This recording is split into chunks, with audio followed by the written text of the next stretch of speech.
આજરોજ એક શુભ ક્ષણ છે આપણી વચ્ચે કે અમારી જેલના એક કેદી અશોક હકાભાઈ સાકરિયા જે 302માં પાકા કામના કેદી તરીકે સજા કાપતા હતા, જેમને આજીવન કેદની સજા હતી અને સીઆરપીસીના પ્રાવધાનો મુજબ સરકારશ્રીને ઇન્મેટ્સને 14 વર્ષ પૂર્ણ કર્યા પછી મૂકવાની સત્તા છે, જે અન્વયે આજે અશોકભાઈને જેલ મુક્ત કરવામાં આવેલા છે. અને આ એક એવી પહેલ છે જેનાથી આપણી જે ન્યાય પ્રણાલી છે અને આપણી ક્રિમિનલ જસ્ટિસ સિસ્ટમ છે એ રિટ્રીબ્યુટિવ કે પ્યુનિટિવ હવે નથી રહી અને રિફોર્મેટિવ છે એ સાબિત થાય છે. અને આના લીધે જેટલા પણ બંદીવાનો જેલની અંદર છે એમનામાં એક આશાનું કિરણ જાગે છે અને એમને સુધારા તરફ પોતાની જાતને દોરી જવાની અને નવી દિશામાં ઢાળવાની પ્રેરણા મળે છે. એટલે એવો આજે એક નિર્ણય લેવાયો છે અને જે અન્વયે અશોક હકાભાઈ સાકરિયાને આજરોજ જેલ મુક્ત કરવામાં આવી રહ્યા છે. અશોકભાઈ જસદણ પાસે ભડલી ગામ છે, ત્યાંના રહેવાસી છે રાજકોટ જિલ્લાના.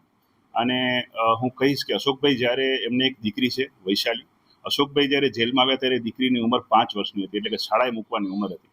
અને આજે અશોકભાઈ જ્યારે બારે જઈ રહ્યા છે ત્યારે સાસરે મૂકવાની ઉંમર થઈ ગઈ છે. એટલે એક આટલો લાંબો ગાળો પોતાના જીવનનો અગત્યનો એમણે જેલમાં કાઢ્યો અને જેલની અંદર એમણે ખૂબ સારી વર્તણૂક રાખી, સુધારાત્મક વહીવટના જે પ્રયાસો થાય છે એમાં ખૂબ સારી રીતે ભાગ લીધું, સુધારાત્મક કાર્યક્રમોમાં ભાગ લીધું અને પોતાનું કન્ટ્રીબ્યુશન આપ્યું.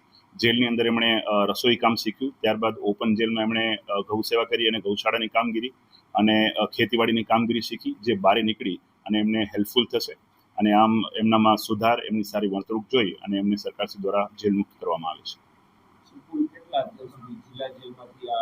જી, અત્યાર સુધીમાં વાત કરીએ તો જે 92ની ઓલ્ડ પોલિસી જ્યારથી આવી છે, એટલે કે 2019થી આજ દિન સુધી જુનાગઢ જેલ ખાતેથી મોર દેન 20 ઇન્મેટ્સને આપણે છોડેલા છે આ રીતે. અને આખા ગુજરાતમાં 650થી વધુ ઇન્મેટ્સને પાકા કામના કેદીઓને 14 વર્ષ પૂર્ણ કર્યા અને જેલ મુક્ત કરવામાં આવ્યા છે. જેના લીધે જેટલા પણ કેદીઓ સમગ્ર ગુજરાતમાં જેલોમાં રહેલા છે પાકા કામના કેદીઓ, એમનામાં એક આશા જાગી છે કે 14 વર્ષ પૂર્ણ કરી અમે સારી વર્તણૂક રાખીશું તો સરકાર અમને એક ચાન્સ આપશે.